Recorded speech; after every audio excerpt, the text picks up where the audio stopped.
Beredar di media sosial berbagai kelompok anak muda kerap buat onar di jalanan kota Medan sambil membawa senjata tajam hingga mengancam masyarakat yang sedang beraktivitas. Kelompok geng motor ini terang-terangan membuat aksi anarkis di depan umum. Satreskrim Polrestabes Medan menggerebek sebuah rumah yang dijadikan markas kelompok geng motor di Jalan Menteng Raya, Kecamatan Medan Denai. Dari lokasi penggerebekan, polisi menangkap 10 orang yang masih berstatus pelajar dan mahasiswa.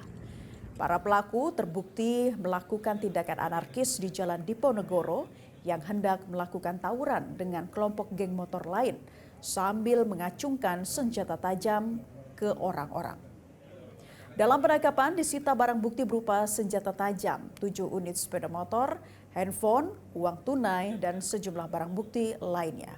10 orang dibawa ke Mapolrestabes Medan dan penyidik Satreskrim Polrestabes Medan masih melakukan pengembangan untuk mengejar para pelaku lainnya. Saat ini tidak hanya Polrestabes Medan saja yang turun mengejar pelaku geng motor, melainkan Ditreskrimum Polda Sumut juga ikut membantu memburu bos kelompok geng motor tersebut. Jelajahi cara baru mendapatkan informasi. Download Metro TV Extend sekarang.